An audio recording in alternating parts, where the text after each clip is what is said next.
जहाँ पर जिक्र हो उनका वहाँ आओ जरूर आओ, मिले जो फूल गुलजारे नबी के उनको चुल्लाओ, और उन्हीं की काली कमली में शिफाए रूह है लोगों, उन्हीं की काली कमली में शिफाए रूह है लोगों।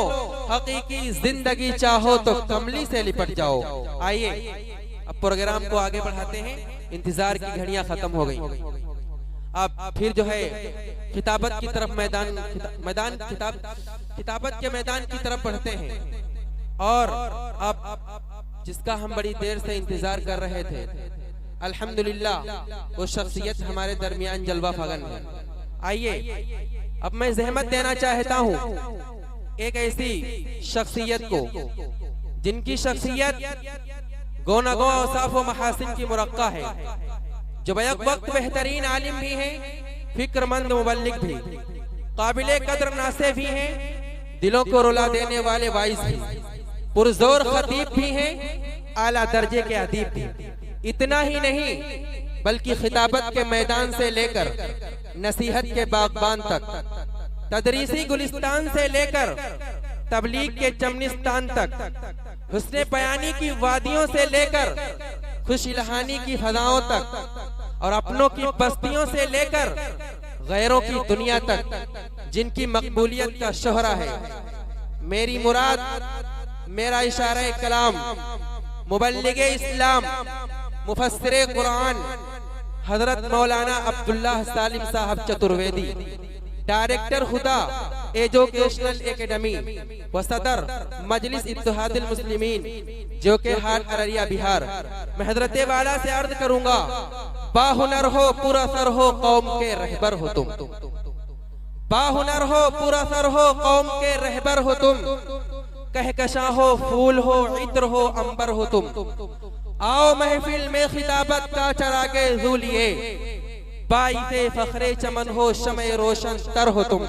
और हजरत की आमद पर मैं बसत शुक्रिया अदा करना चाहता हूँ और हजरत की खिदमत में अर्ज करना चाहता हूँ, मरहबा आप आए नवाजिश हुई, मरहबा आप आए नवाजिश हुई, आप तशरीफ लाए नवाजिश हुई। खैर मकदम को दिल आज बेताब है, फूल कलियों के हमराह महताब है, फरहतों से चमन आज गरकाब है, भीनी भीनी फजा दिल भी शादाब है। गुल खिले इस चमन में ये ख्वाहिश हुई, आप तशरीफ लाए नवाजिश हुई। जीनते अंजुमन आपकी रात है, आपके दम से रहमत की बरसात है। आज गुलशन में दिलकश अजब बात है, देख कर यूं लगे ईद की रात है। आप आए तो सबकी सताइश हुई, आप तशरीफ लाए नवाजिश हुई। मरहबा मरहबा शुक्रिया शुक्रिया, मरहबा मरहबा शुक्रिया शुक्रिया, आपने खैर मकदम का मौका दिया, अपनी आमद से महफिल को बख्शीश दिया, और शुक्रन जजीला का नगमा दिया।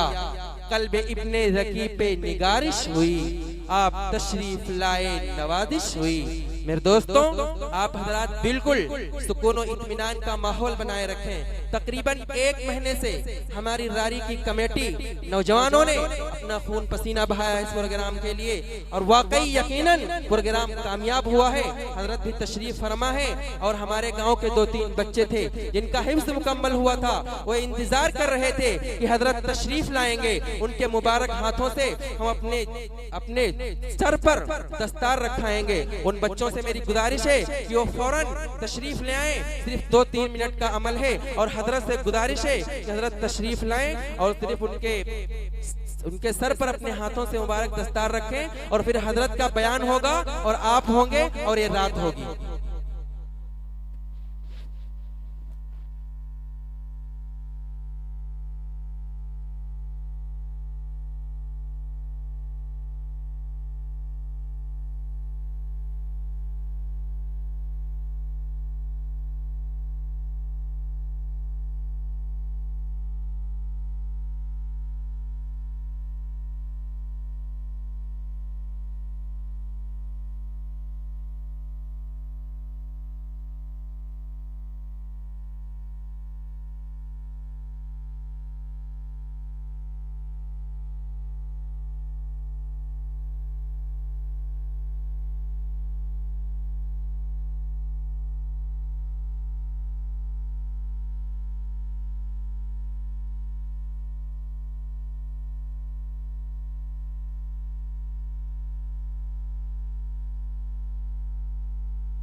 बिल्कुल सुकून और इत्मीनान का बयान।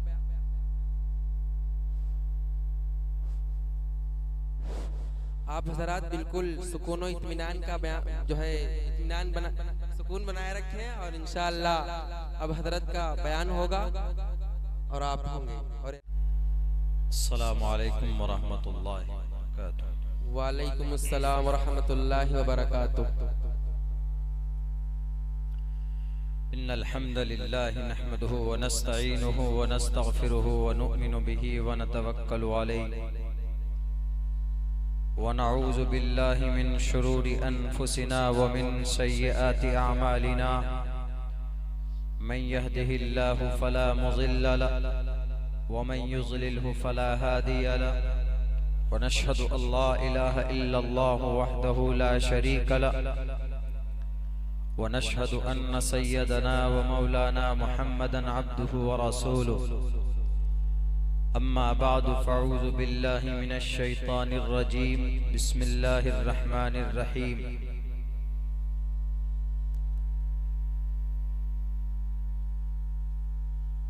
हुवल्लज़ी अरसल रसूलहु बिल हुदा व दीनिल हक़्क़ि लियुज़हिरहु अलद्दीनि कुल्लिहि। वक़ाल अल्लाहु तबारक व तआला फ़िल क़ुरआनिल मजीद व मिनन नासि मन यश्तरी लहवल हदीथ लियुज़िल्ल अन सबीलिल्लाह।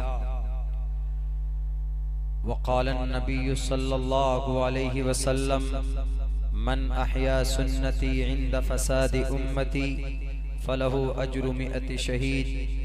वक़ाल अन्नबिय्यु सल्लल्लाहु अलैहि वसल्लम इन्नमा बुइस्तुम मुयस्सिरीन वलम तुबअसु मुअस्सिरीन औ कमा क़ाल अन्नबिय्यु अलैहि सलातु वस्सलाम। All compliments, all physical prayer and all monetary worship are for Allah. Peace be upon you, O Prophet, and Allah's mercy and blessings. Peace be upon us and righteous slaves of Allah subhanahu wa ta'ala. I bear witness that no one is worthy except of Allah subhanahu wa ta'ala. In the name of Allah, the most gracious, the most merciful. O my Lord, expand me my praise, it is my task for me. Remove the impediment from my speech so they may understand what I say.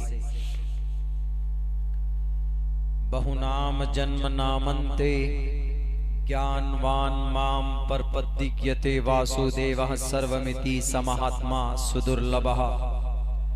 उदारा सर्व एवैते ज्ञानी तात्मेव मयिमतम् आस्थितः सहि युक्तात्मा मामेवामुत्तमां गतिम्। के हेत्वो ब्रह्मगतिस्तान्ति सत्संगतिर्दान विचारतोषा। ओम सहनाववतु सहनो भुनक्तु सहवीर्यं करवावहे तेजस्वनावधीतमस्तु मा विद्विषावहे। ब्रह्मानन्तमनादि विश्वकुर्दजं सत्यं परं शाश्वतं विद्या यस्य सनातनी निगम्भिर्दै। ओम शांति ओम शांति ओम शांति। जनाब सदर मजलिस, स्टेज पर मोहतरम हजरात उलमाए किराम और इस पिंडाल में बैठे हुए हमारे दीनी, ईमानी और समाजी भाइयों और हमारी इज्जतदार माँ और बहनों, सीरतुन नबी और इस्लाह मुआशरा के उन्वान पर आपका यह जलसा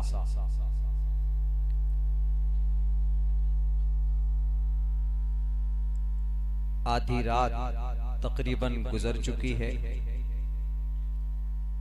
मुझसे पहले बड़ी कीमती बातें आप लोगों के सामने इस्लाह मुआशरा के ताल्लुक से आ चुकी है।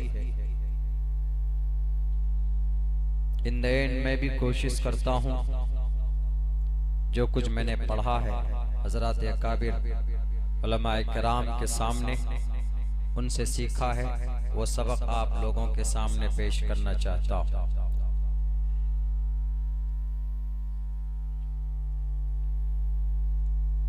फ्रांस का एक बहुत बड़ा राइटर, उसका नाम माइकल एच हार्ट। वो बहुत सारे बहुत बड़ी बड़ी हस्तियों का, उनकी जीवनी, उनकी जिंदगी को, उनके अहवाल को एक जगह जमा करता है। उसके बाद फिर बिल-इस्तियाब उसको पढ़ता है। तकरीबन 100-200 अहम शख्सियात की जिंदगी लिखने के बाद वो ये कहता है कि इन तमाम लोगों में एक ही जात और एक ही शख्स ऐसा है कि जो दुनिया में भी इस कौम को, दुनिया को, बल्कि यूं कहता है कि उसने दुनिया को नष्ट होने से बचाया और मरने के बाद जो जिंदगी है वहां पर भी एक बड़े तबके को, अपनी कौम और मिल्लत को वो बचाएगा। दोनों जहान पर अगर कौम और मिल्लत को किसी ने इन तमाम लोगों में बचाने की फिक्र की है तो वो एक ही जात है, और नाम लिखता है, वो नाम मेंशन करता है माइकल एच हार्ट राइटर। वो कहता है कि उस शख्स का नाम मोहम्मद इब्न अब्दुल्लाह यानी मोहम्मद रसूलुल्लाह सल्लल्लाहु अलैहि वसल्लम। बेशुमार कुरान करीम की आयतें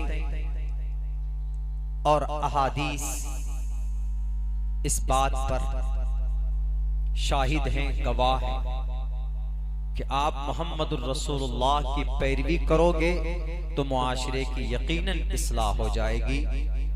उसमें कोई कमी और कोई गलती, कोई खामी नहीं रह सकती है। अगर हर बंदा, हर कोई मोहम्मद रसूलुल्लाह की जीवनी को, उनके तरीके के मुताबिक जिंदगी गुजारे तो यकीनन वो मुआशरा स्ट्रॉन्ग बन सकता है, अच्छा बन सकता है।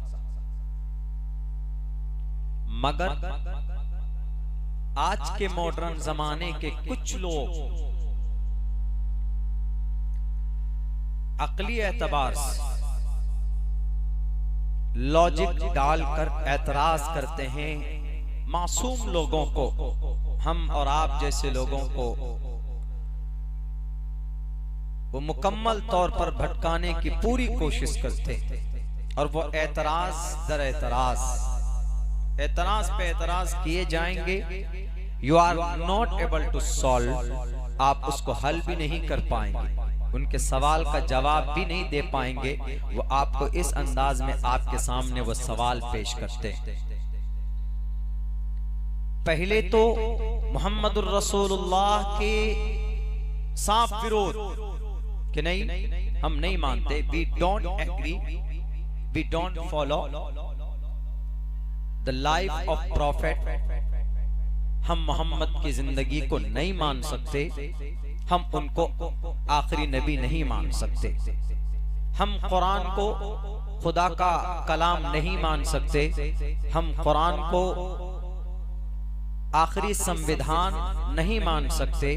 पहले ये एतराज था, लेकिन जब दुनिया ने देखा कि इसमें कोई खामी और कोई कमी नहीं है, लेकिन दुनिया ये चाहती है कि जमीन पर बसने वाले जितने भी मोमिन और जो कुरान से फायदा हासिल करना चाहते हैं, जो इस्तिफादा चाहते हैं, कुरान से कुछ सीखना चाहते हैं, तो अब उनके सामने में एतराज खड़ा किया जाता है और कहा जाता है कि ए मुसलमानों, ए लोगों, क्यों कुरान के पीछे और मोहम्मद रसूलुल्लाह के पीछे भागते हो? हम भी मानते हैं, we are all believed in Quran, in अंतिम, इन आखिरी, इन लास्ट मैसेंजर।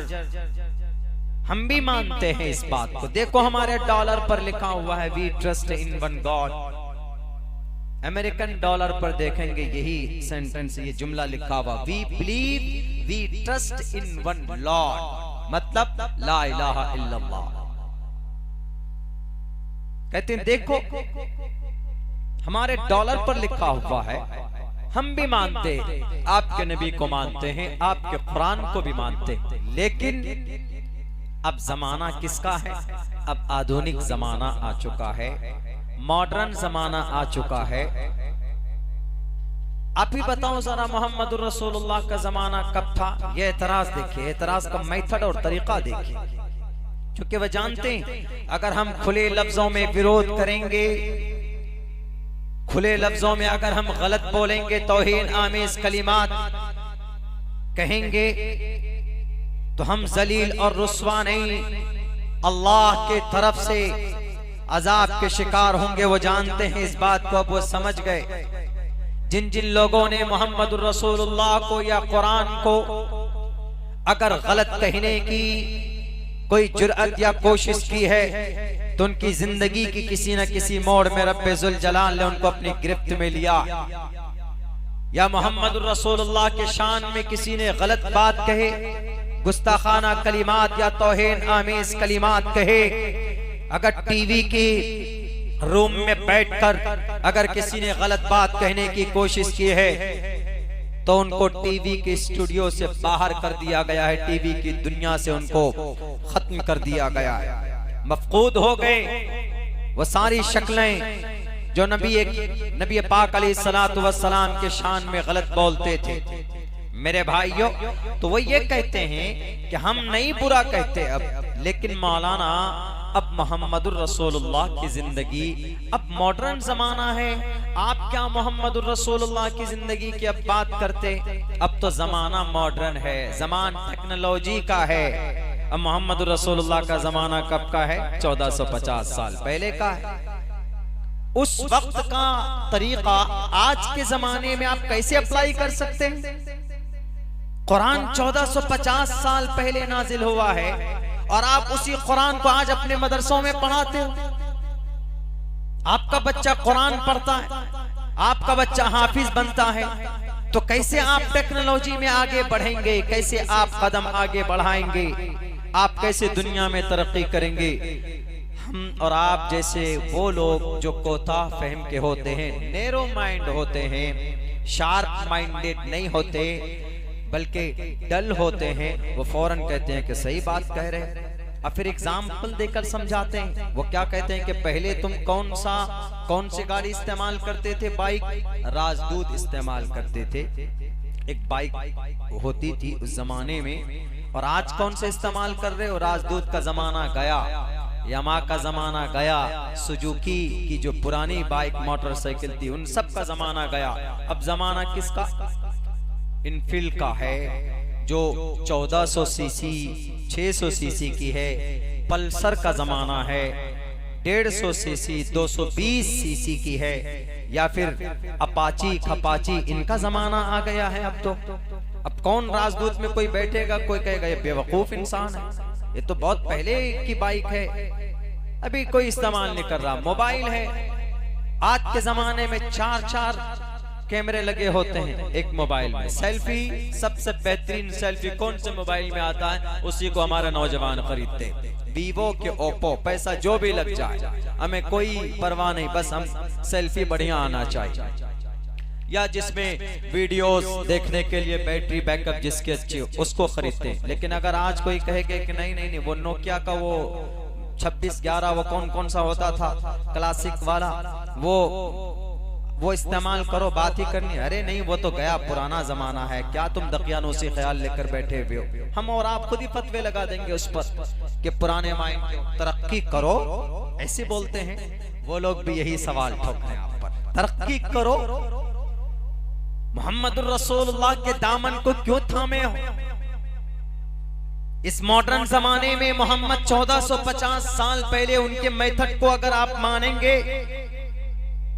तो आप दिल्ली तक नहीं जा पाएंगे, आप लखनऊ भी नहीं जा पाएंगे तेजी में। मिसाल के तौर पर अगर आपको मोहम्मद रसूलुल्लाह के आप आशिक हैं, मोहब्बत करते हैं, एक एक सुन्नत पर हम अमल करेंगे मौलाना। लेकिन वो क्या कहते हैं कि अच्छा मोहम्मदुर रसूलुल्लाह की सुन्नत के मुताबिक जाओ, फिर कैसे जाएंगे आप? अल्लाह के नबी की सवारी क्या? ऊंट, घोड़ा, खच्चर ये इस्तेमाल करते थे आप अलैहिस्सलाम। सवारी उस जमाने में यही थी। वो देखिए कैसे बहका रहा है आपको। अरे हाँ सही बोल रहे हैं आप। तो आप अगर मोहम्मद रसूलुल्लाह की सुन्नत के मुताबिक ऊंट पर बैठोगे तो दिल्ली जाने में 1 महीना लग जाएगा आपको। इस जमाने में 1 महीना में दिल्ली आना जाना करेंगे 2 महीने, 1 महीना जाना 1 महीना आना, वहां से 2 महीने आने जाने में पार। काम क्या करोगे आप? तो आप कहेंगे, वो कहेगा कि तो क्या करें? अरे वो बुलेट ट्रेन है ना, हमारे प्राइम मिनिस्टर साहब लेकर आए चाइना से, वो राजधानी है ना, उस पे बैठ जाओ। और तेज जाना है तो लखनऊ में फ्लाइट पे बैठ कर दिल्ली में उतर जाओ 1.5 घंटे में, 1.25 घंटे में। तो देखो मॉडर्न है ना, इसलिए नबी को छोड़ना पड़ा कि नहीं पड़ा? उनके मेथड को, उनके तरीके को छोड़ना पड़ा। अब कुछ लोग ऐसे होते हैं जो फौरन अपने ईमान का सौदा कर लेते हैं। हमारे इलाके में हमारे इलाकों में कुछ बच्चियों के साथ ऐसा हुआ था, समाज की बेटियों के साथ ऐसा हुआ था। तकरीबन 17-18 बच्चियां ऐसी थी कि यही पट्टियां पढ़ाकर, यही बातें बताकर, पैसों से, फाइनेंशियली, माली एतबार से वो बच्चियां कमजोर होती थी तो अपने ईमान का सौदा कर लेती थी कि हाँ आप सही कह रहे हैं, हम छोड़ते हैं, ईमान से रिश्ता हमारा खत्म। मेरे भाइयों, एक एग्जाम्पल है, वो ये कहते हैं कि मोहम्मद को मानोगे तो तुम तेज रफ्तार सवारी पर बैठकर सवारी नहीं कर सकते, तुम कुरान को मानोगे तो तुम आधुनिक नहीं बन सकते।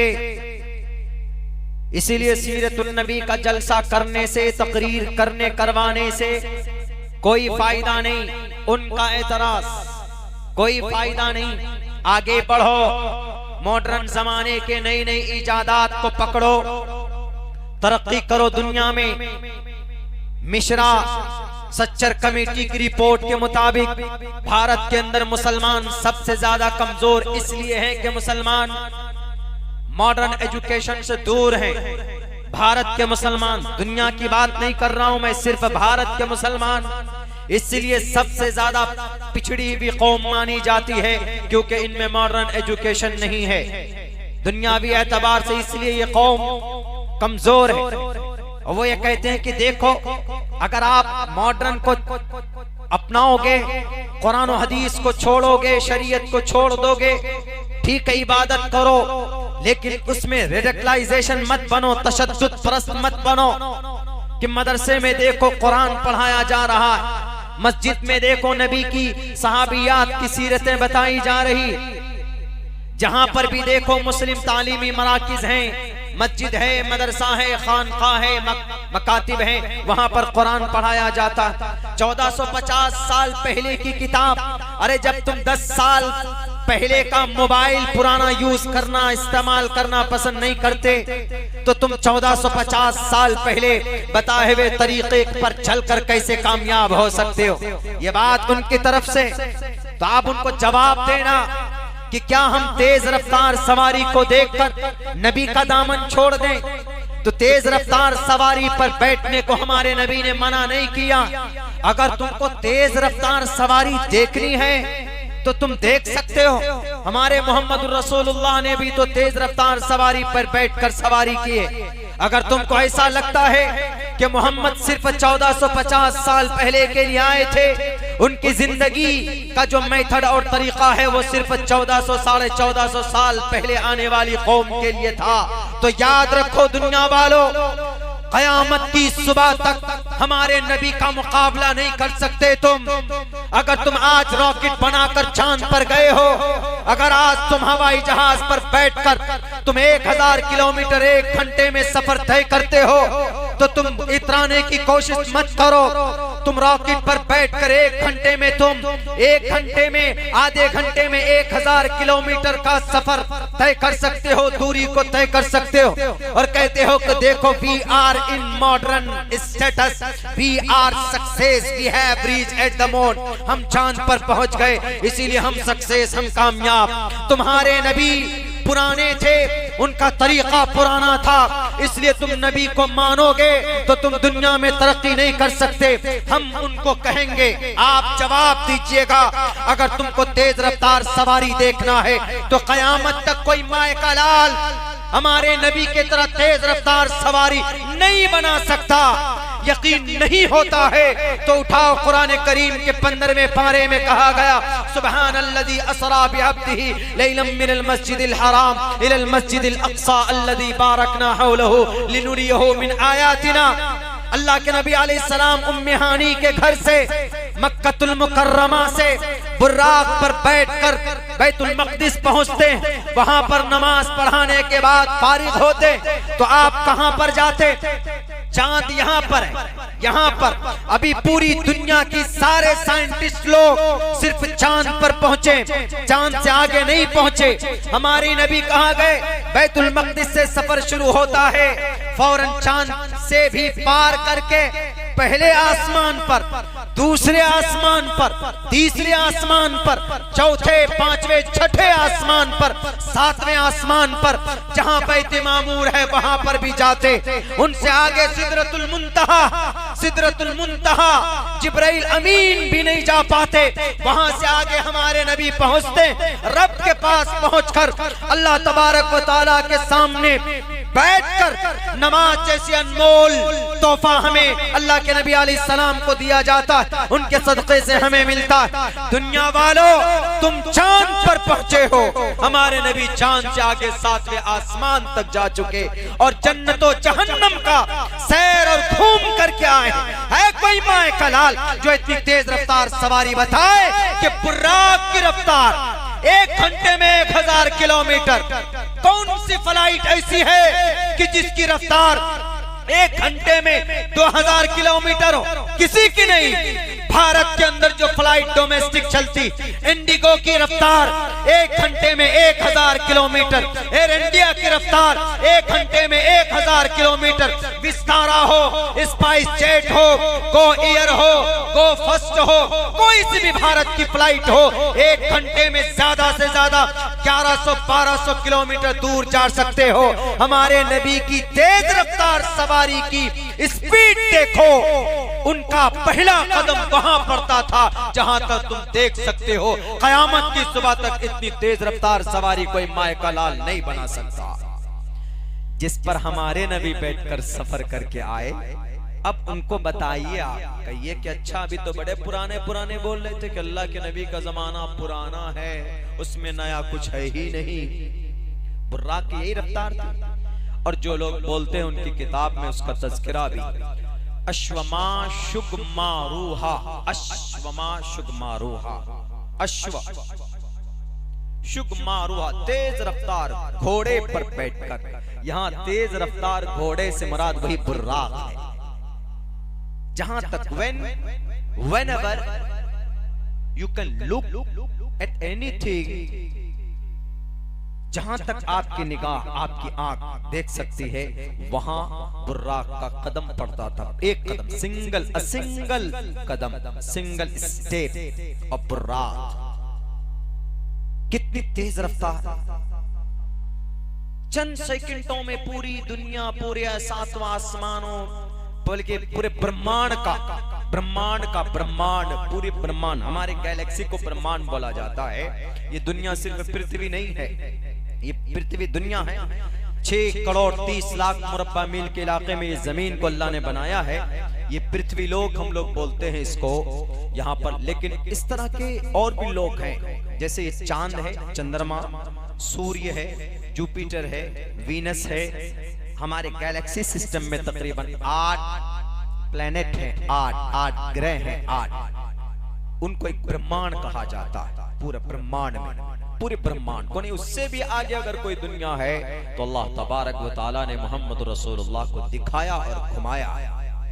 चंद सेकंडों में जनाब घूम करके आ गए।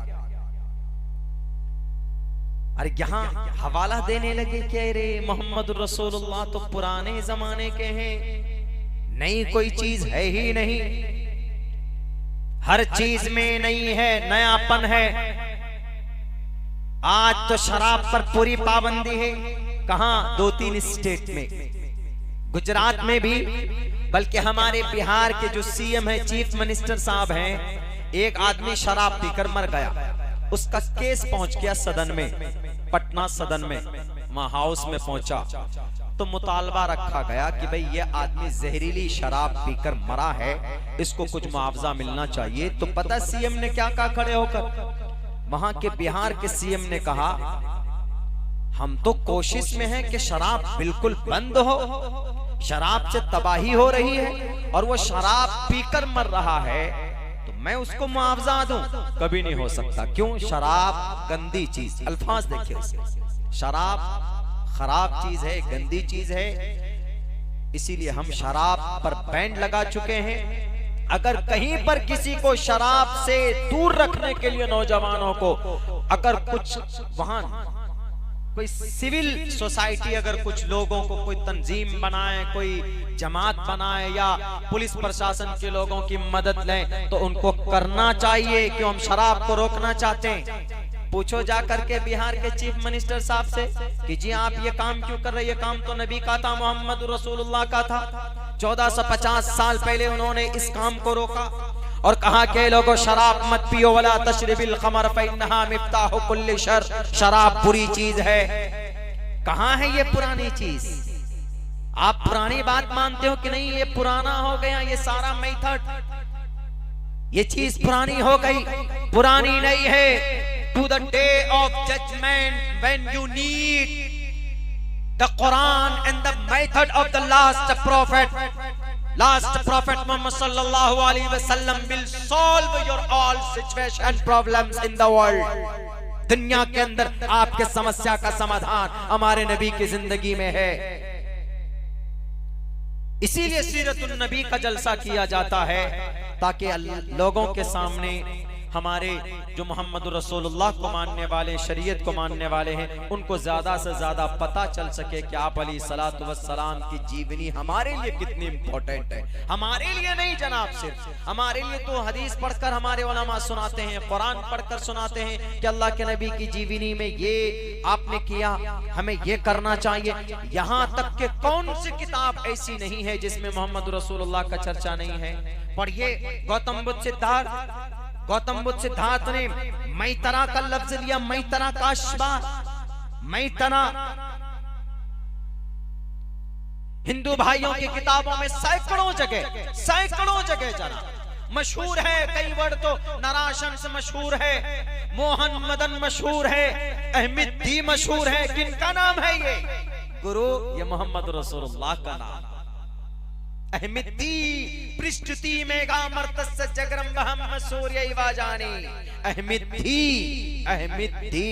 अहमद का बिगड़ा हुआ लफ्ज है ये, अहमद की बिगड़ी हुई शक्ल है अहमदी। अहमदी बना दिया। अहमद किनका नाम? मोहम्मद रसूलुल्लाह का नाम है। अहमद मोहम्मद दो ही नाम है आप अलैहिस्सलातु वस्सलाम के जो नाम रखे, और भी बहुत सारे नाम हैं, सिफाती नाम अल्लाह तबारक व तआला ने उनको दिया। लेकिन ये नाम अहमदी का तस्करा ग्रंथों में नर आशंस मोहन मदन, मोहम्मद की बिगड़ी हुई शक्ल। क्या? मोहन मदन, मोहम्मद का मद की बिगड़ी हुई शक्ल मोहन मदन है। और इस्लाम की बिगड़ी हुई शक्ल सनातन है, सनातन शाश्वत। जो आज बहुत लोग बोलते हैं ना कि इस्लाम इस धरती का सबसे पुराना धर्म कोई है, तो हिंदू धर्म हम कई जगह मेंशन कर चुके हैं। हिंदू धर्म कोई धर्म नहीं, इस दुनिया का सबसे पुराना मेथड और पुराना धर्म कोई धर्म है तो वह शाश्वत धर्म है, सनातन धर्म है। और सनातन धर्म में कंफ्यूज है हमारे सनातन धर्मी। टोटल हमारे हिंदू भाई बोलते हैं कि नहीं हमारा धर्म है। सनातन मीन्स आसमान से जमीन पर आना, और आसमान से जमीन पर कौन आया? ओम आए, ओम मतलब आदम आए, आसमान से जमीन पर वही आए। और आदम अलैहिस्सलाम का धर्म क्या था? उनका धर्म था एको देवः सर्वभूतेषु गूढ़ा, ला इलाहा इल्लल्लाह। उनका भी धर्म यही था। सनातन मीन सच्चा नहीं है, सनातन मीन आसमान से जमीन पर आना। जो पहले इंसान जिस मिशन को लेकर आया था,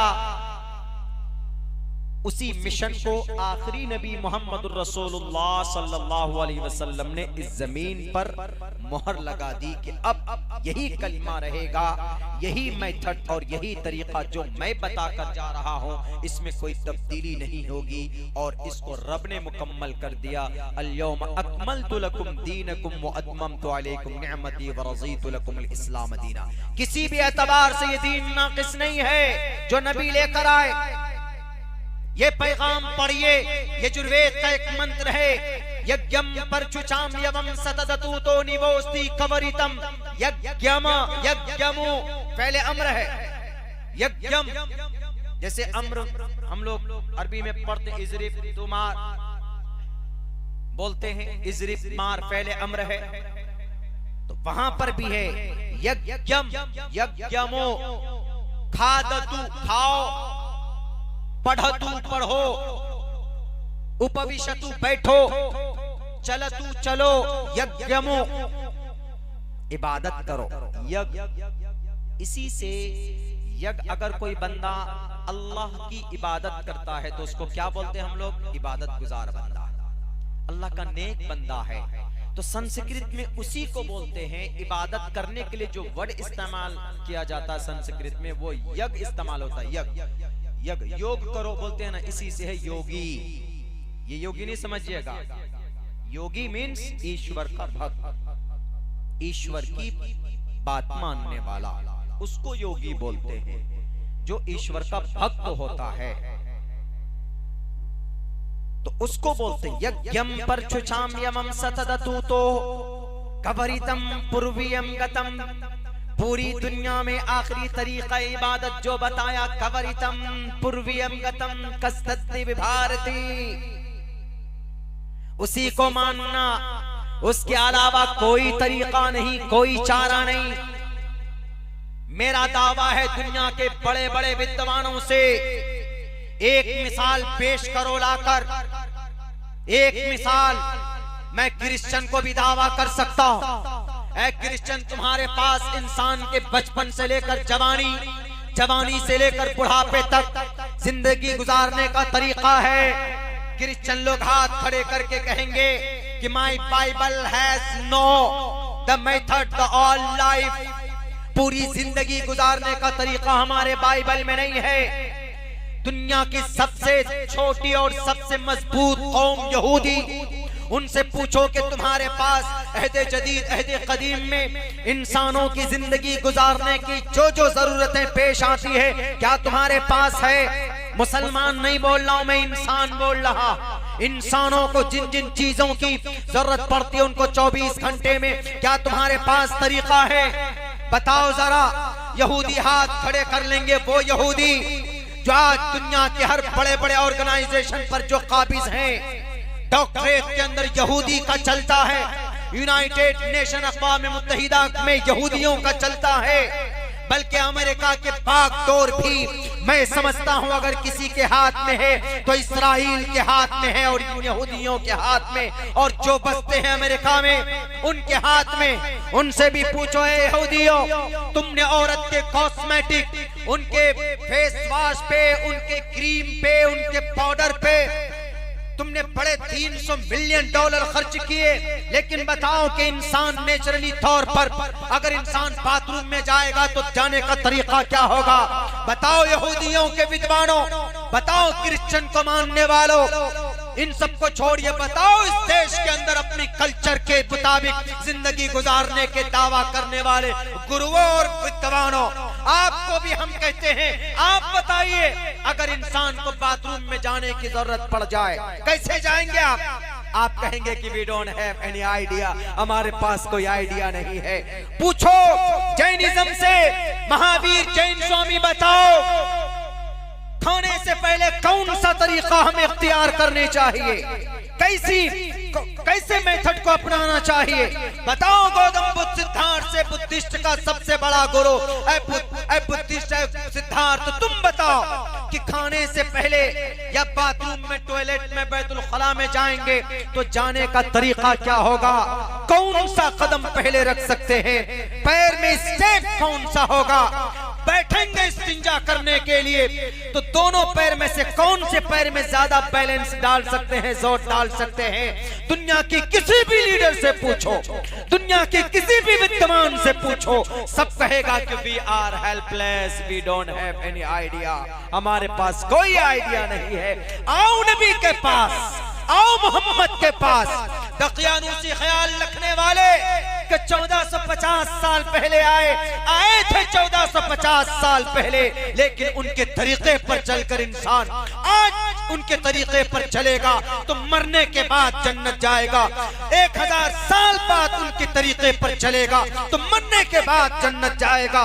इंशाअल्लाह उनके तरीके पर जो भी अमल करेगा अल्लाह तबारक व तआला दुनिया में भी उसको इज्जत से नवाजेंगे और बड़ी बड़ी बीमारियों से शिफा अता फरमाते हैं। वो तरीका किनके पास? सिर्फ मोहम्मद रसूलुल्लाह सल्लल्लाहु अलैहि वसल्लम के पास। इसीलिए कहा गया, संस्कृत में एक वर्ड है, कहा गया उसमें जगतपति असिनास दूदमन जगतपति।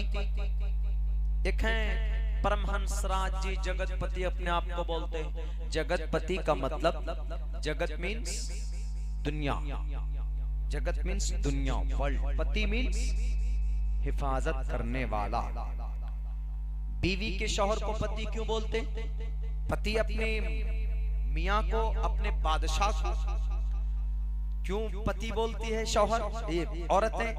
क्योंकि उसका जो शौहर है वो उसका मुहाफिज होता है, हिफाजत करने वाला, इसीलिए उसको क्या बोलते? पति। औरत का बीवी का मुहाफिज, इसीलिए उसको पति बोलते हैं। किसी के पास 1 करोड़ रुपए है तो आप क्या बोलते हैं? यह आदमी करोड़पति है। पति का मतलब करोड़ों रुपए का मुहाफिज है। पता नहीं कहां कहां दबा के रखा होगा, इसीलिए तो नोटबंदी हुई थी, छुपा छुपा के रखे। करोड़पति पति, तो यहाँ क्या कहा गया? जगतपति। परमहंसराज जी माथे पर सिर्फ वो डुप्लीकेट तिलक लगा लेने से कोई परमहंसराज महावीर नहीं बन जाता। इस धरती के ऊपर जितने भी कलमा और टोपी और दाढ़ी वाले हैं उनकी इज्जत करना सीखिए। ये मैं नहीं कर रहा हूं, श्री कृष्ण जी कह रहे हैं। उदारा सर्व एवैते ज्ञानी तात्मेव मयिमतम आस्थिताः। यहां पर भी अम्र है। अमर इसलिए बोल रहा हूं चूंकि संस्कृत अरबिक के बड़ी करीब है, बहुत करीब, ग्रामर के एतबार से बहुत सारी चीजों में। आस्थिता सही युक्तात्मा। हम लोग फाला फाला फालू फालत फालता फालना फालता फालतुमा फालतुम फालती फालतुमा फालतुम ना फालतू फालना पढ़ने के जमाने में जो रटा था आज तक याद है। गर्दान है, सर्फ में माजी का यही गर्दान है, मेरे ख्याल से यही है, भूले नहीं है अभी तक, इसलिए कि मुर्गा बना बना कर रटवाया गया था, नहीं भूल सकते। संस्कृत में भी रमा रमु रमः, भविष्यति भविष्यतः भविष्यन्ति, अस्ति संति स्थितः, ऐसे उसमें भी ऐसे ही है। उसमें तो खैर कोई मुर्गा नहीं बनाया, कोई नहीं कान पकड़ा। अभी कुछ दिनों पहले, कुछ साल पहले हमने उस ग्रामर को पढ़ा था, सीखा था, तो इसलिए तो सेम है। मैं इसलिए अमर बोल रहा हूं क्योंकि अमर उसमें से आस्थितः सही युक्तात्मा मामेवामुत्तमां गतिम। परमहंसराज जी क्या कहा श्री कृष्ण जी ने 7वें अध्याय के इस 18वें 19वें मंत्र में कि जितने भी लोग गुरु हैं, गुरु चाहे गुरु कोई भी हो, गीता का गुरु हो उनके हिसाब से, गीता का गुरु हो, ऋग्वेद का गुरु हो, यजुर्वेद का गुरु हो, सामवेद का गुरु हो, अथर्ववेद का गुरु हो, किसी भी धर्म का किसी भी, यानी वो गुरु होना चाहिए, गुरु ज्ञानी होना चाहिए। उसको ज्ञान है किसके बारे में? ज्ञान किसी प्राइम मिनिस्टर के बारे में नहीं, किसी सीएम के बारे में नहीं, ज्ञान ईश्वर के बारे में अगर ज्ञान है, उस शख्स में जानकारी है, तो क्या कहते हैं कृष्ण जी? परमहंसराज जी सुनिएगा, अगर आपको यकीनन गीता का ज्ञान हो तो सुनिएगा। उदारा सर्व एवैते ज्ञानी तात्मेव मयिमतम। आस्थितः सही युक्तात्मा मामेवामुत्तमां गतिम। सखी लोगों की इज्जत करो, क्योंकि पैसा बांटता है, सखावत करता है। लेकिन ए लोगों, जब ज्ञान की बात आई, जब गुरु की बात आई, तो क्या फरमाते हैं कृष्ण जी? कृष्ण जी बोलते हैं कि जिनमें मेरा ज्ञान है उनको जलील मत करो, मेरा ज्ञान जिनमें है उनको रुस्वा मत करो।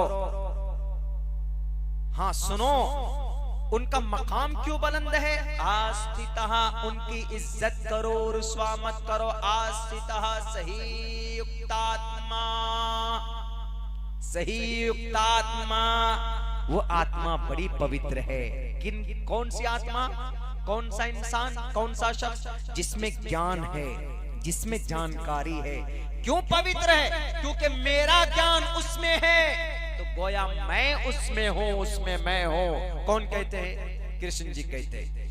अब हमारे मदरसे में माइक लेकर पहुंचकर हमारे उलमा की तौहीन करेंगे तो ये उलमा की तौहीन नहीं होगी, बल्कि ये तौहीन अल्लाह तबारक व तआला की आप कर रहे हैं। और जब आप अल्लाह की, ईश्वर की तौहीन करोगे तो कभी भी आपके घर में, आपके गांव में, आपके देहात में क्या कोई परमात्मा को नाराज करके सुखी जिंदगी गुजार पाया है? कोई नहीं गुजार पाया। मैं नहीं कहता हूं, ये श्रीमद् भगवत गीता रेफरेंस बताया जा रहा है। 7वें अध्याय का 18वां और 19वां श्लोक है ये। एक श्लोक है, बहुनाम जन्मनामन्ते ज्ञानवान माम प्रपद्यते वासुदेवा सर्वमिति समहा आत्मा सुदुर्लभः।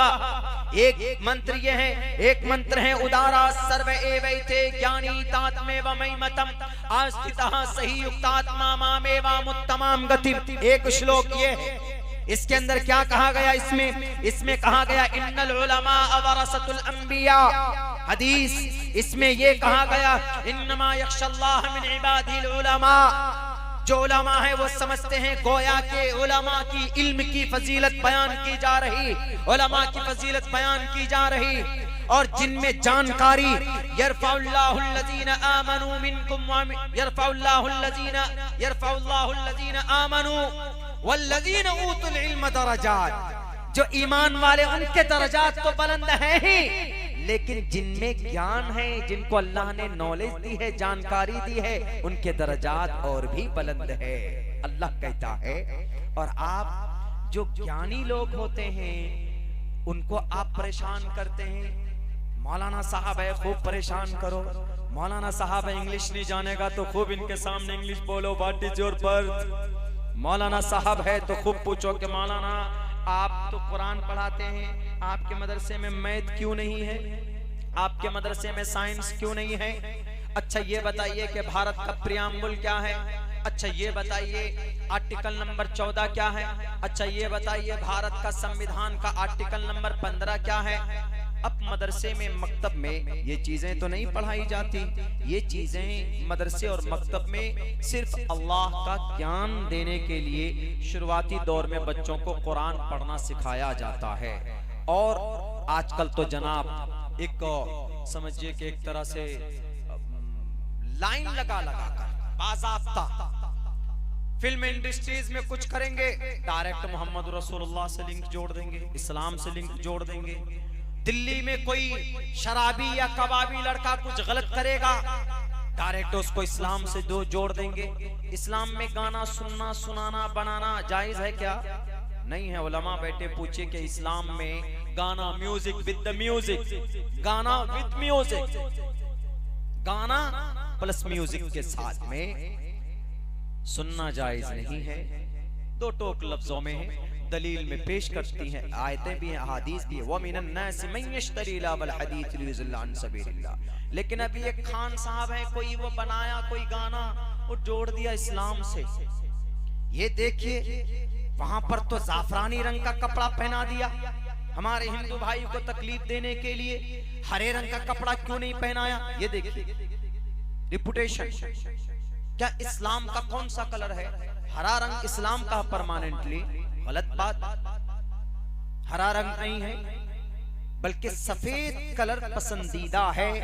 महबूब है। अल्लाह के नबी सफेद कलर को पसंद करते थे, लेकिन कभी कभी सब्ज रंग के पगड़ी भी बांधते थे। वो सब्ज गुंबद जो है हरा रंग का, मदीनतुल मुनव्वरा का, उसी को वो लोग समझते हैं कि इस्लाम का पर्टिकुलर कलर कोई है तो वह हरा रंग है।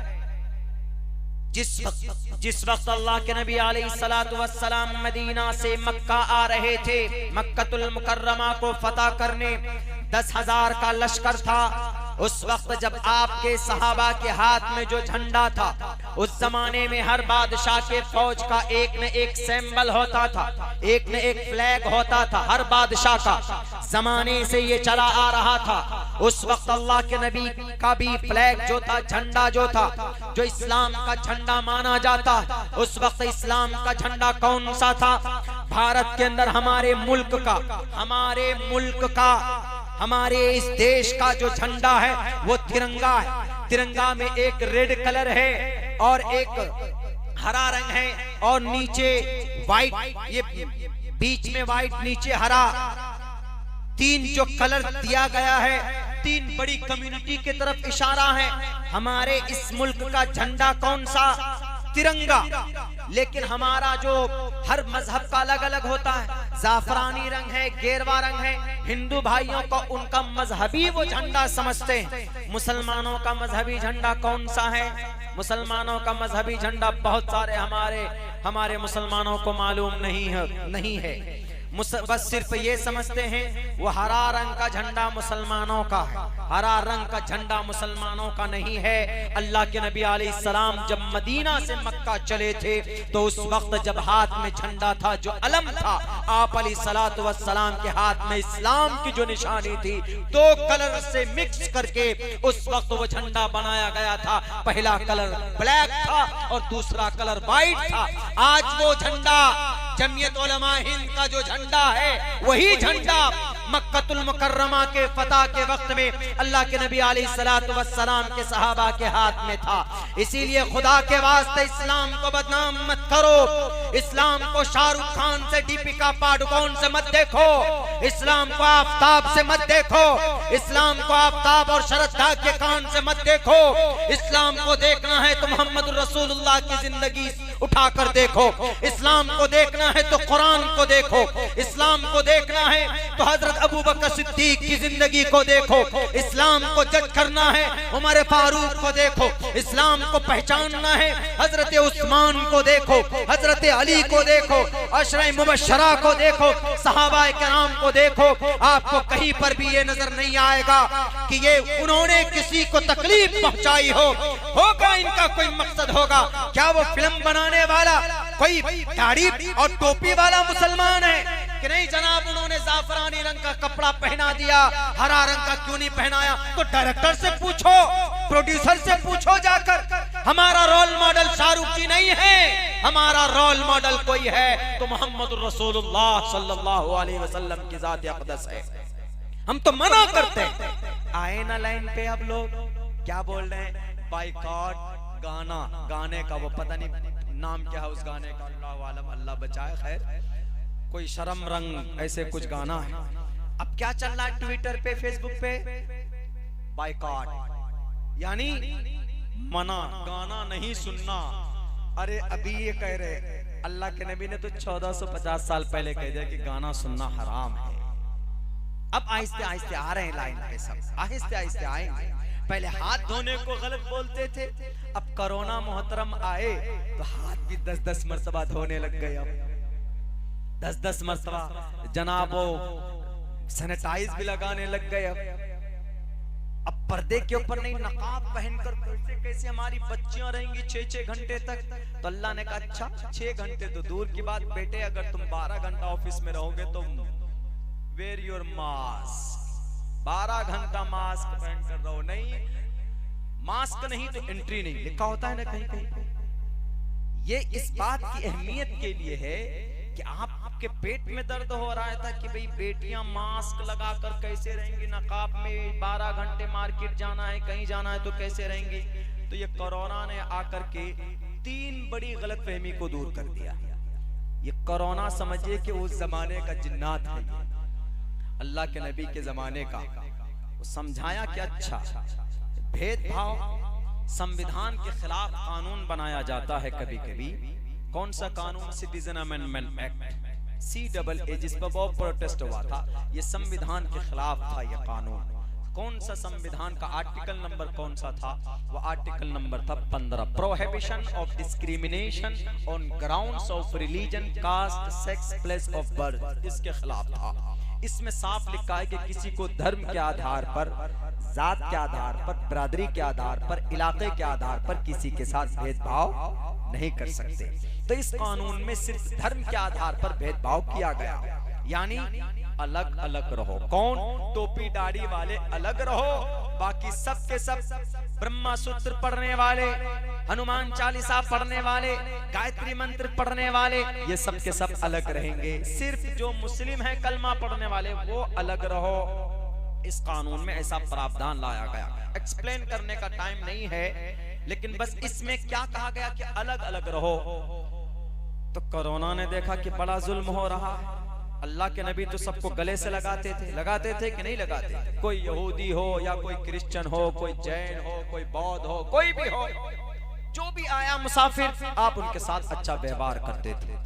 आपने अपने जानी दुश्मन को गले से लगाया कि नहीं लगाया? अल्लाह के नबी के चचा सैयदुश शुहदा अल हमजा, कयामत तक लोग शहीद होंगे लेकिन हजरत हमजा के मकाम को नहीं पहुंच सकते।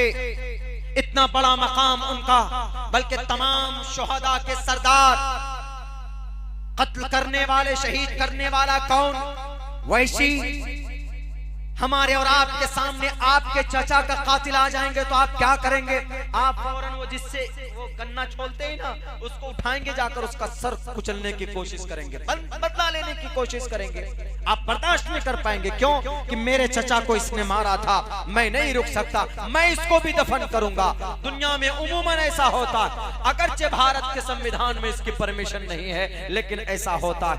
अल्लाह के नबी के चचा, बल्कि आपके ख्वाजा अबू तालिब के चले जाने के बाद अगर कोई सरपरस्त थे, कोई आपके पीछे खड़े थे, तो हजरत हमजा रजी अल्लाह ताला अन्हु थे। क्योंकि आप अलैहिस्सलाम को एक मौके पर हजरत हमजा ने कहा था कि मोहम्मद, अगर तुमको तुम्हारे बाप की याद आए, वालिदे मोहतरम की याद आए, तो मेरी शक्ल देखना तुम। कहा क्यों? कहा कि मेरी शक्ल तुम्हारे अब्बा की शक्ल एक जैसी थी, कभी भी मैं तुमको नहीं छोड़ सकता। लेकिन ए मोहम्मद इब्ने अब्दुल्लाह, सुन लो, जहां तेरा पसीना बहेगा वहां हमजा अपना खून बहा देगा, लेकिन तुझे कांटा, तुझे कहीं पर जर्रा बराबर तकलीफ पहुंचने नहीं देगा। ये हमजा।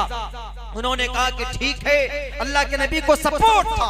एक गार्जियन को दर्दनाक अंदाज में सीने को फाड़कर, अतरियों को निकालकर चबाया जाता, गले का हार बनाया जाता है, और नीचे पीछे से नेजा मारकर हलाक करने वाले शख्स का नाम वैशी। लेकिन एक मौके पर अल्लाह के नबी के दरबार में पहुंचते और आकर के कहते, मैं ईमान लाना चाहता हूँ। बहरे एक प्रोसेस में आकर वो ईमान ले आते, कलिमा पढ़ लेते।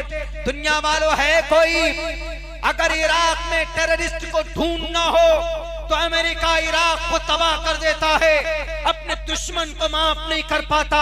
मासूम इंसान अफगानिस्तान में ईंट से ईंट बजा दी जाती है, बोस्निया में खून की होलियां खेली जाती है, चेचेनिया में मासूम इंसानों के घर तोड़े जाते हैं। दुश्मन जो कभी कुछ तकलीफ नहीं पहुंचाता, सिर्फ इस बात का कि तू मेरा दुश्मन है, तुम्हारे पास फला एटम बम है, मैं तुम्हें तबाह कर दूंगा। कोई नहीं किसी दुश्मन को माफ करता, दुश्मन ही होती भी नहीं। लेकिन आओ नबी के दरबार में देखो, मोहम्मद रसूलुल्लाह ने तो अपने जानी दुश्मन को, अपने चचा के कातिल को सीने से लगाकर माफ किया और कहा कि जाओ, सिर्फ इतना करना कि तुम मेरे सामने से कभी मत आना, मेरे पीछे से आना।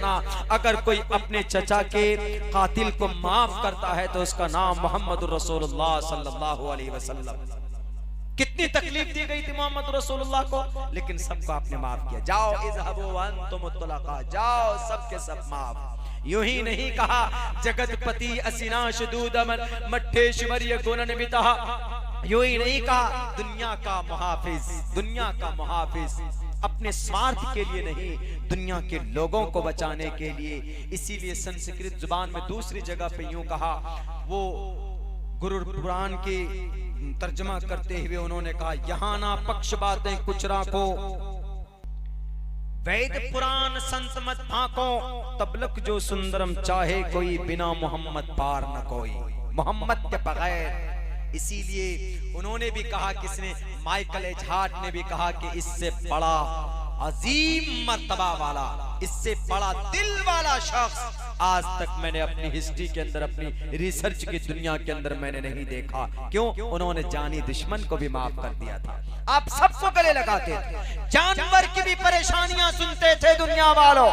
तुम एतराज करते हो मोहम्मद रसूलुल्लाह पर कि 1450 साल पहले, 1450 साल पहले का कल्चर नाफिज कर दो। आज अगर बेटियों की इज्जत महफूज ना हो जाए, तुम्हारे स्टेज पर इलेक्शन के मौके पर सिर्फ नारा लगाने से बेटी को इज्जत नहीं मिलेगी, बेटी को सम्मान नहीं मिल सकता। मोहम्मद के तरीके को नाफिज कर दो, हर किसी को उनका हक मिलेगा, चाहे वो हिंदू हो, क्रिश्चियन हो, जैन हो, बौद्ध हो। आप अलैहिस्सलातु वस्सलाम ने सबको इंसाफ दिया था। आपने किसी पर जुल्म ज़्यादती नहीं की थी, आपने सबको सीने से लगाया था। तो कोरोना ने देखा, उस जमाने में देखा होगा कि अरे नबी तो वो थे जो सबको सीने से लगाते थे। और आज तो कानून ऐसा बन गया है अलग करने का, ये कलमा पढ़ने वाले अलग हो जाएं, एनआरसी में इनका नाम नहीं होगा तो ये अलग रहेंगे, कभी आपकी एंट्री नहीं होगी। तो कोरोना ने आकर के कहा कि बड़ा अलग अलग रहने का, करने का शौक है, लो तुमको तुम्हारी बीवियों से अलग कर दूंगा। हुआ कि नहीं? वहां बहुत से लोग तो अपनी मोहतरमा के पास भी नहीं जाते थे। क्यों? बच्चे को भी गोद नहीं लेते थे। बेटी रुक जा, वहीं पे रुक जा, हाथ धोते थे, सैनिटाइज करते थे, तब गोद में लेते थे। कुछ दिनों तक ऐसा हो गया। तो कोरोना एक तो सुन्नत की अहमियत समझाने आया था, एक तो नकाब के ऊपर जो बातें चल रही थी उस मामले को सुलझाने आए थे, और ये एक सिटीजन अमेंडमेंट एक्ट, इसको भी समझाने आए थे कि लाख कानून बना लो, लाख संविधान बना लो। जब ईश्वर जब चाहता है, परमात्मा जब चाहता, जब उसकी लाठी चलती है तो फिर वो नहीं देखता है कि ये कितनी बड़ी ताकत का मालिक है, वो फिर सबको सबक सिखा देता है, फिर सबको फिर पढ़ा देता। मेरे भाइयों, मेरे साथियों, तो अल्लाह के नबी अलैहिस्सलातु वस्सलाम की ज़ात अक़दस पर ये छोटी छोटी टिप्पणी है। कुछ बात मैं तारीखी करूंगा आप लोगों के सामने, चूंकि वक्त भी बहुत हो चुका, मैं भी जानता हूं, मुझे भी लंबे सफर में जाना है। बस थोड़ी देर, बस ज्यादा नहीं, थोड़ी देर और बैठ जाएं आप लोग। मैं एक और तहकीक की बात आपके सामने ये पेश कर रहा हूं ताकि आपको पता चले इस जलसे के माध्यम से। नौजवानों, आप ज्यादा कान खोलकर सुने हमारी बातों। यकीनन अभी दुनिया की सारी बातिल ताकत आपके तरफ है। हमारा अमल प्रूफ बनता है, हमारा अमल कोई होता है वो प्रूफ बनता है। जैसे यही खान साहब ने गाना बनाया, 54 साल की उम्र, 54 साल उम्र है उनकी, 54 साल की उम्र में जनाब बड़ा एकदम दिल खोल करके उन्होंने पूरी कोशिश की है कि कपड़े ना पहने, एकदम बराना होकर, फ्रीडम समझ लिया उन्होंने, बैरकैफ। अब लोग क्या समझते हैं कि वो खान साहब हैं, वो कलमा पढ़ने वाले, ला इलाहा इल्लल्लाह मुहम्मद रसूलुल्लाह। अब खान साहब मुस्लिम हैं या नहीं हैं वो तो उलमा फैसला करेंगे। अलबत्ता मैं इतना कहूंगा कि लोग, हम तो अलग अलग मकतबे फिक्र में हैं, बहुत से अलग अलग मकतबे फिक्र में। हमारे नौजवान कभी कभी ऐसा काम करते हैं जो इस्लाम में जायज नहीं, शरीयत में जायज नहीं, लेकिन लोग डायरेक्ट इस्लाम से जोड़ के देखते हैं। जैसे वो शरदा और आफ्ताब वाला मामला सामने आया ना, वो आफ्ताब ने क्या किया, अपनी गर्लफ्रेंड लड़की दोस्त, नाजायज संबंध में थे वो लोग, नाजायज संबंध में। अब जब उस बच्ची का मर्डर होता है, मर्डर किसी के लिए भी जायज नहीं, चाहे वो आफ्ताब हो, चाहे वो रविश कुमार हो, कोई भी। शरदा आफ्ताब जब होता है, उसका मर्डर होता है, अब उसको किससे जोड़ के देख रहे हैं? उसको जोड़ के देख रहे हैं कि अरे आफ्ताब तो पहले मदरसे में पढ़ा था और मदरसे में जिहादी बनाया जाता, ये देख लीजिए। इसीलिए उस जिहादी ने न्यूज में जनाब चलाई जाती है बात, उस जिहादी ने 37 टुकड़े बेटी के किए। मैं 37 मर्तबा चीख कर कहूंगा हमारे जुडिशरी से कि सर अगर वो मुजरिम है उनको देर मत कीजिए, ऐसे मुजरिम को कानून के तहत जो भी सजा हो उनको सजा मिलनी चाहिए। इस्लाम में किसी को भी कत्ल करने की इजाजत नहीं है। साफ लफ्जों में कुरान में है, मन क़तल नफ्सन बिगैरि नफ्सिन औ फसादिन फिल अर्ज़ फकअन्नमा क़तल अन्नास जमीआ। मेरी तकरीर अगर रिकॉर्ड हो रही हो तो सुनना मीडिया वालों, नहीं जानते हो तो पढ़ना, कुरान को उठाकर देखना। किसी भी मुस्लिम, चाहे वो मुफ्ती साहब हो, काजी साहब हो, नमाज पढ़ने वाले हो या तकवा मुत्तकी परहेज़गार हो, किसी के लिए बेजायज नहीं है किसी का कत्ल करना। नाहक तरीके पर, नाजायज तरीके पर परमिशन और अलाउ नहीं है।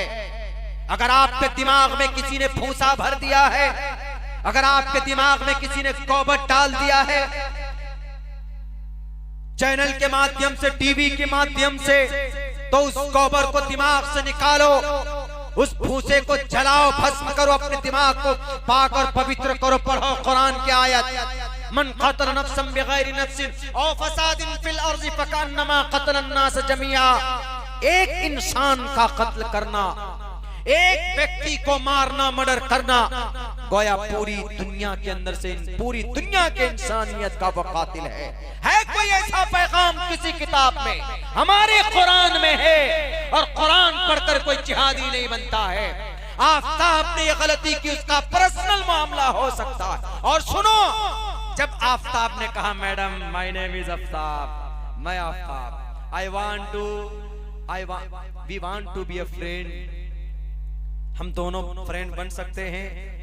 जब आफताब ने कहा था माय नेम इज आफताब, उस लड़की को उसी वक्त इस्लाम ने क्या फतवा लगाया कि आफताब तुम्हारी यह हरकत नाजायज और हराम है कि नहीं। लेकिन उस वक्त मीडिया वाले ने क्या कहा, अरे मौलाना आप तो फतवा लगा देते हैं हर जगह, लड़की लड़का बालिग है, हाथ मिला रहा है, दोस्ती कर रहा है, तो क्यों मॉडर्न जमाना जीने दीजिए।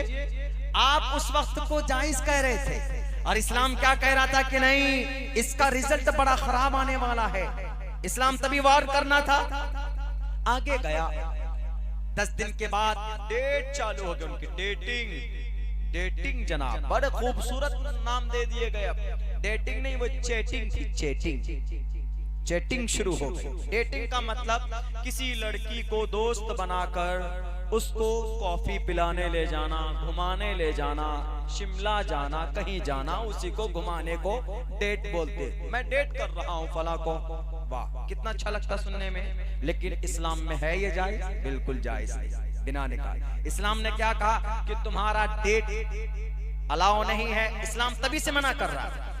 डेट के बाद फिर क्या हुआ जाना, बड़ा खराब लफ्ज में बोलूंगा नहीं उसको, लेकिन इस्लाम शुरू से वार्न करना है। पहले जुमले से इस्लाम मना कर रहा है। इस्लाम साफ लफ्जों में मना कर रहा है कि इजाजत नहीं। डेटिंग के बाद होता क्या, फ्रेंडशिप, दोस्त, गुड फ्रेंड बन जाते हैं। गुड फ्रेंड के बाद इस्लाम तब भी कहता है कि ये फ्रेंड का रिश्ता तुम्हारा ठीक नहीं है, जायज नहीं है, आगे कदम मत बढ़ाओ।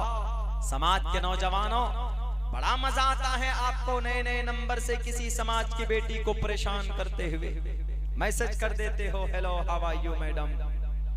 पहले बार में कहते हो अच्छा आपका नंबर है, सॉरी गलती हो गई। फिर एक दिन के बाद लगा लेते हो, अच्छा मैडम आप ही का नंबर है, वो लगता है कि हमारे बीच में कोई पुराना रिश्ता है। ऐसे ऐसे नए नए अल्फाज, टूटी फूटी इंग्लिश भी बोलते इम्प्रेस करने के लिए।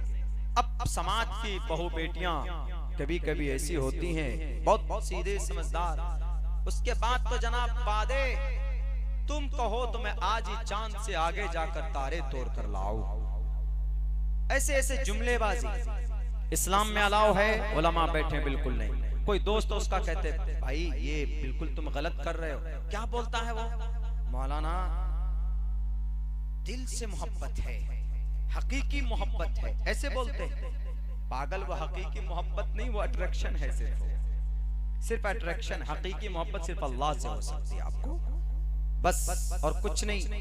वो वाकया बहुत मशहूर है, हमारे उलमा, हमारे अकाबिर औलिया अल्लाह का देख लो उठा करके, बहुत सारे ऐसे वाकयात मशहूर हैं, किताबों में पढ़िए उसको। इसीलिए किसी भी बच्ची से आफ्ताब ने तो श्रद्धा से की थी, गैरे मोमिन। यहाँ आप मुसलमान आफ्ताब अगर किसी मोमिना बच्ची से भी अगर हेलो हाउ आर यू करता तो इस्लाम वहीं पर रोकता कि ये गलत। तो उसने डेटिंग की, फिर फ्रेंडशिप हुई, फ्रेंडशिप के बाद जो खतरनाक रिश्ता क्या, लिव इन रिलेशन, नाजायज रिश्ता शुरू, नाजायज संबंध शुरू। तो उस वक्त आज तक वालों से पूछते, उस वक्त टीवी 9 वर्ष भारत वालों से पूछते कि भैया हम तो इस्लाम तो कह रहा है कि ये रिलेशनशिप नाजायज हराम है। तो डायरेक्ट उधर से मैडम कश्यप आती कि मौलाना नए नए फतवे देते रहते हो, जीने नहीं देते बच्चों को, ये बच्चा बालिग है, ये बच्ची बालिग है, इनके लिव इन रिलेशन को क्यों नहीं जायज करार देते। इस्लाम कहता है कि जायज इसलिए करार नहीं दे रहा हूँ क्योंकि इसका रिजल्ट बड़ा खतरनाक होता है। अभी ये लोग बिना शादी के करेंगे, उसके बाद लड़की या लड़के किसी एक का मन भरेगा, 100% मन भरेगा किसी न एक का, और कोई एक अगर रूगर्दानी करेंगे या दूसरे को किसी को पकड़ लेगा, लड़की या लड़का दोनों में से कोई एक जब रिश्ता तोड़ने की कोशिश करेगा तो वो दूसरा वाला जो रिश्ता नहीं तोड़ना चाह रहा है गुस्सा आएगा कि नहीं आएगा। वो कोई भी गैर कानूनी, वो कोई भी कानून को हाथ में लेकर कोई भी हरकत कर सकता, और हुआ वही हुआ। इस्लाम आज जब मर्डर हो जाता है तब कहता है कि आफ्ताब जिहादी है। इस्लाम तब से 6 साल पहले कह रहा था कि आफ्ताब गलत कर रहा है, आफ्ताब और श्रद्धा का ये रिश्ता नाजायज है। अगर इस्लाम की बात को मान लेते तो आज श्रद्धा भी जिंदा होती और आफ्ताब भी जेल के सलाखों के पीछे नहीं जाता। इसको बोलते हैं इस्लाम, जो बुराई आने से पहले, किसी का मर्डर होने से पहले उसको मर्डर होने से बचा ले, उसी को बोलते हैं इस्लाम। जहन्नम जाने से पहले जन्नत में ले जाने वाला अमल कर ले, उसी को बोलते हैं इस्लाम। किसी पर जुल्म होने से पहले उसको रोके, इसी को बोलते हैं इस्लाम। इस्लाम का मतलब कुरान पढ़कर जिहादी बनना नहीं है। सुनो दुनिया वालों, अगर तुम्हें ऐसा लगता है कि कुरान पढ़कर कोई जिहादी बनता है तो you are going to the wrong way, गलत हो। क्यों? मदरसे में कुरान पढ़कर जिहादी नहीं बनाया जाता। क्या बनाया जाता है? उलमा बनाए जाते, हमारे बच्चे मुफस्सिर कुरान बनते, मुजाहिद बनते हैं, देश को बचाने वाले। अब्दुल्ला सालिम जैसा तालिब इल्म बनता है मदरसे में। मैं आलिम नहीं, बड़ा आलिम नहीं हूँ, आई एम ए स्टूडेंट, मैंने पढ़ा है मदरसे में। I have spent 14 years in a मदरसा, मदरसे में पढ़ा, वहाँ की दाल रोटियां हमने खाई है। मदरसे की किसी भी दरो दीवार से जनाब जर्रा बराबर तुम एक कारतूस नहीं निकाल सकते। तुम RDX तो दूर की बात है, किसी भी मदरसे को देखो, बड़े मदारिस को हमारे देखो, और कुरान जहाँ पढ़ाया जाता है वहाँ अल्लाह की रहमत की बारिश होती है। कुरान पढ़ने वाले कभी भी किसी बच्ची का कातिल नहीं हो सकता, किसी का मर्डरर नहीं हो सकता। अगर श्रद्धा का किया उसका पर्सनल मैटर था, इस्लाम ने उसी दिन मना किया कि कोई भी समाज का लड़का किसी बेटी को अगर हेलो भी बोले तो बेटी को चाहिए कि सख्ती से जवाब दे। वला तखसाना बिल कौल, बेटी यूं न कहे हाँ हेलो मैं हूं अवेलेबल आपके लिए, बोलिए क्या कहना है, आप हमें से कहिए, ये भी परमिशन नहीं है कि नहीं। कुरान करीम की आयत है, उलमा से पूछे, ज्यादा बेहतर अंदाज में समझा सकते हैं आपको, मुझे चूंकि कई वो सामने रखनी पड़ती है। इसीलिए इस्लाम कहता है अगर किसी कोई अजनबी मर्द आपके दरवाजे पर आए या कोई अजनबी कॉल आपके पास आए तो समाज की बेटियों को, बीवियों को, समाज की बहू को, समाज की बेटी को, लड़की को, उनको चाहिए कि सख्ती के साथ उनको जवाब दे, कड़कपन होकर आवाज में कड़क हो, लचक ना हो। ला तखसाना बिल कौल, सख्ती के साथ, शिद्दत के साथ। क्यों? अल्लाह ने औरत की आवाज में ऊपर से ही कशिश रखी, पैदाइश से ऊपर से कशिश रखी। इस चीज को हमने आप में नहीं भापा, क्रिश्चियन ने, यहूदियों ने भाप लिया। आप झारखंड चले जाए, हर पेट्रोल पंप में लड़की मिलेगी आपको तेल डालने के लिए। आपके मोबाइल फोन पर देखिए कस्टमर केयर से फोन आता, हेलो सर आपके लिए लोन ऑफर हुआ है, वाह वाह, 2 मिनट बात कर लेते हैं। वैसे भी क्यों? आवाज अच्छी लग रही थी, आवाज में कशिश रखी, लेकिन उस आवाज की खूबसूरती को अपने घर के माहौल, अपने शौहर के लिए इस्तेमाल कीजिए, ढंग से मुहज्जब बनाकर घर के लिए इस्तेमाल कीजिए। उसको गैर महरम के साथ नाजायज संबंध को मजबूत बनाने में इस्तेमाल मत कीजिए। इसको इस्लाम बोला जाता है। बुराई पैदा होने से पहले बुराई के खात्मे के लिए रोके, उसी को इस्लाम बोला जाता है, उसी को सीरतुन नबी सल्लल्लाहु अलैहि वसल्लम बोला जाता है। मेरे नौजवानों, मेरे साथियों, लोगों का बहुत एतराज होगा आपके ऊपर, मदरसे के ऊपर, लेकिन मैं मदारिस के टोटल फुजला उलमाए किराम, पढ़ने पढ़ाने वालों से मैं एक गुजारिश करता हूँ। कुछ लोग हैं जिनकी नीयत में खोट है। आप जिस मकसद से हैं आप लगे रहें। शायद आपका सफर कम हो या मुझसे बहुत ज्यादा हो, लेकिन भारत के ऐसे ऐसे इलाके में मैं गया हूं कि जहां पर तालीम की, मकतब की, मदारिस की और भी ज्यादा जरूरत है। इनके ताने देने पर आप अपने मिशन को मत रोकिए। हाँ, रही बात इंग्लिश, साइंस, मैथ, अगर आप अपने सिलेबस में ऐड करना चाहे तो कोई हर्ज नहीं कर सकते, लेकिन बुनियादी ढांचे को मुतासिर किए बगैर मौलाना नियामतुल्लाह बहरुल उलूम साहब दामत बरकातुहू, मुस्लिम शरीफ मुकद्दमा हमने उनसे पढ़ा है, उनके अल्फाज कि जो इस्लाम का दर्स निजामी का जो बुनियादी ढांचा है उसको मुतासिर किए बगैर कुछ भी पढ़िए, इंग्लिश पढ़िए, संस्कृत पढ़िए, मैथ पढ़िए, विज्ञान पढ़िए, केमिस्ट्री पढ़िए, अल्केमिस्ट पढ़िए, कुछ भी पढ़िए, और दरअसल वो सारी चीजें कुरान से और इस्लामिक शरीयत से ही निकाली गई है। और अगर आपके मदरसे में कोई घुस कर कहता है कि यहाँ सिर्फ कुरान पढ़कर तशद्दुद परस्त लोग निकलते हैं, तो उनके कान में जोर से बोलिएगा कि तुम गलत, तुम्हें मालूम नहीं मदरसे में हमारे कौन पैदा होते। पहले मुजाहिदीन में ले लीजिए, मौलाना कासिम नानोतवी, मेरे नाम के साथ कासमी नहीं जोड़ा है, ये जुल्म किया नाजिम साहब ने। मुझे शिकायत आपसे, मैं कासमी पहले हूँ, मौलाना अब्दुल्ला सालिम कासमी। चतुर्वेदी मत लगाइए, वी डोंट इंटरेस्ट चतुर्वेदी। 4 वेदों का ज्ञान नहीं, बाइबल भी पढ़ता हूँ, वेद भी ये गीता भी पढ़ता हूँ, और ऐद जदीद भी पढ़ता हूँ, ऐद कदीम भी पढ़ता हूँ। आपको चेक करना हो तो मेरे ये OnePlus मोबाइल में चेक कर लीजिएगा, 882 किताबें हैं तकरीबन मेरे मोबाइल में, अल्लाह के फजल से। मैं इसलिए बता रहा हूँ ताकि आप नौजवानों को भी कम से कम थोड़ा शौक पैदा हो कि 1-2 किताब ही अपलोड कर लें, डाउनलोड कर लें 1-2 किताब। जनाब शाहरुख खान तो बड़ा नया अंदाज में आया, गाना बनाया, वैसा ही लुक हमारे नौजवान कल से सैलून में लाइन लगा रहे कि वैसा ही कट बनाइए जैसा खान साहब ने बनाया इस गाने में। मन अहया सुन्नती, ऐसे वक्त पर एक सुन्नत पर अमल कर लोगे तो नौजवानों 100 शहीदों का सवाब अल्लाह तबारक व तआला तुम्हें अता फरमाएगा। हमारी गलती, हमारे गलत बेअमली की वजह से आज एतराज़ात जवाब देने वाले हमारे कम हैं। इन लोगों को चूंकि हमारे अकाबिर उलमाए किराम इनकी बातों को जवाब देना जरूरी नहीं समझते हैं, लेकिन अब दे रहे हैं अल्लाह के फजल से। क्यों?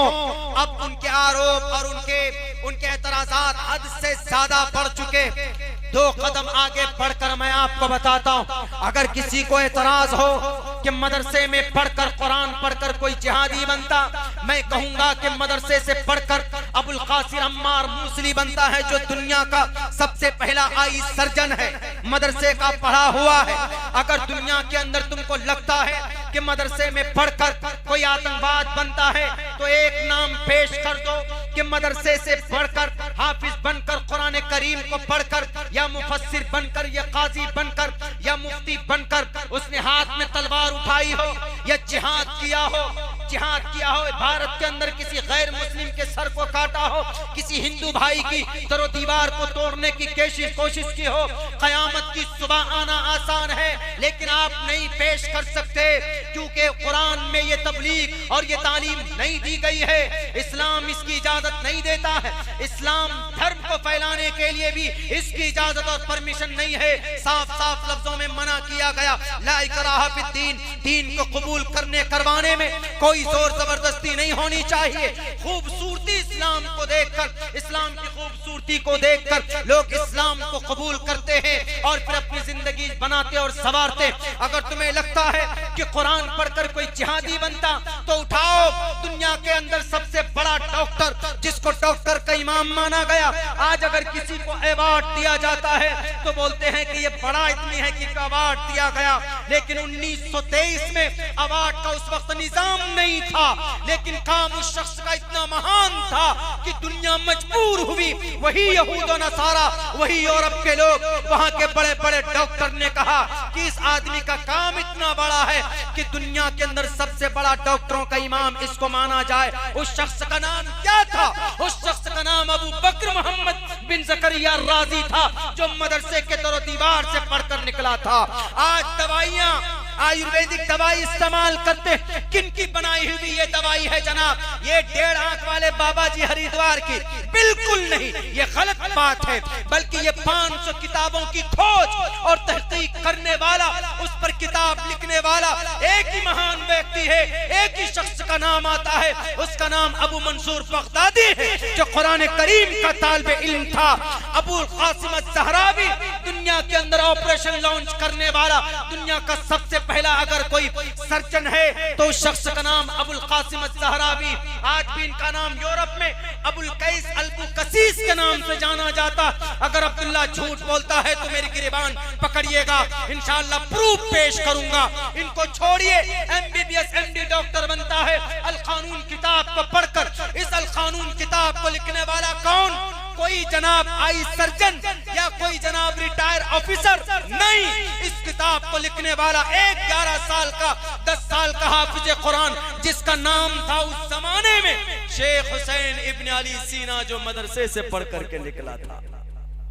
मदरसे से पढ़कर ये लोग निकलते हैं, खामखा टेररिस्ट निकलते हैं, दहशतगर्द निकलते हैं, आतंकवाद निकलते हैं। दुनिया के अंदर चेचक जैसी मुहलिक बीमारी का इलाज किसने किया? अबू बकर मोहम्मद बिन जकरिया अर्राजी ने किया। दुनिया की सबसे पुरानी किताबों का ट्रांसलेशन किसने किया? अमीर मुआविया के पोते ज़ैद खालिद बिन यजीद बिन मुआविया ने किया। दुनिया के अंदर हवाई जहाज का निर्माण, द फादर ऑफ एविएशन कौन? अबू अब्बास जफरी।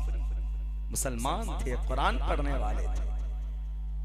तो कुरान पढ़कर ऐसा नहीं खामखा का एतराज, खामखा का इल्जाम, बस आया बोल दिया।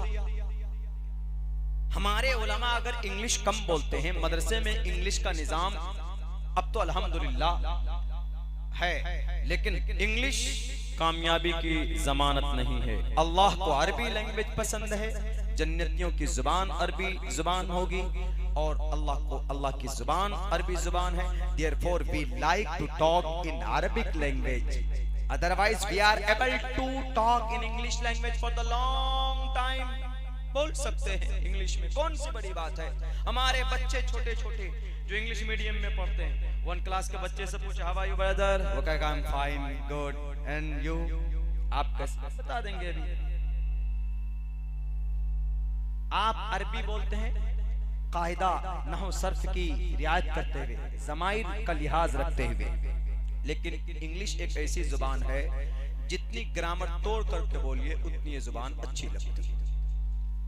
नायब अमीर शरीयत मौलाना शमसाद रहमानी साहब, दारुल वक्त के उस्ताद, अभी हम लोग एक प्रोग्राम से आ रहे थे तो मुलाकात हुई थी, तो वहीं पर ये बातचीत चली थी। उन्होंने किताब लिखी, उसमें आर्टिकल और संविधान को डाला उसमें कुछ, तो वही बोल रहे थे कि बोला अब जरूरत है इन चीजों को हमारे बच्चे जाने, सिर्फ उलमा नहीं सब जाने, और जानिए यकीन हम लोग पढ़ते हैं, मेहनत करते हैं, लेकिन संविधान जानने की कोशिश नहीं करते। एक आम इंसान के लिए 35 फंडामेंटल है। एक आदमी खड़ा कर दीजिए संविधान में इसका क्या क्या मकाम है, 35 फंडामेंटल उनके नाम पर है, लेकिन हमें एक भी मालूम नहीं होता। आप पर कोई जुल्म ज़्यादती हुई, आपका अगर FIR लॉन्च नहीं हो रहा है पुलिस स्टेशन में, तो आप क्या क्या कानूनी कार्रवाई कर सकते हैं, वो हमारे लोगों को ना वो नॉलेज नहीं होते बच्चों को। सिर्फ हमारे बच्चों को क्या खान साहब ने कैसा गाना बनाया। मेरे नौजवानों, अपनी जिंदगी तबाह बर्बाद मत करो। हम अमली एतबार से चूंकि पीछे हैं, इस वजह से हम पर यलगार चारों तरफ से हो रहा है। मेरे भाइयों, वक्त बहुत हो चुका है। बस जो भी बातें कही गई उलमा की तरफ से, हमारी भी तरफ से कमी कोताही भी है। अल्लाह से भी दुआ करते हैं कि अल्लाह उनको माफ फरमाए और यकीन के साथ, पूरे जोश के साथ ये अहद करके जाएं कि हम सीरत रसूल को मुकम्मल तौर पर अपनाने की कोशिश करेंगे। इसको ओल्ड फैशन समझकर न छोड़ दें। मैंने सिर्फ एक एग्जाम्पल दिया था आप लोगों के सामने। जब जहां जो जरूरत पड़े, अल्लाह के नबी अलैहिस्सलाम की जिंदगी का कोई भी मेथड उठाकर देख लेना, आपके समस्या का समाधान वहां जरूर मिलेगा। बस शर्त यह है कि अमल करने की कोशिश करोगे तो इंशाअल्लाह तबारक व तआला जिंदगी के अंदर आसानी पैदा होगी, माशरे का इस्लाह भी होगा, नौजवान सीधे रास्ते पर भी आएंगे। बहुत बहुत शुक्रिया, जज़ाकल्लाह। अस्सलामु अलैकुम व रहमतुल्लाहि व बरकातहू।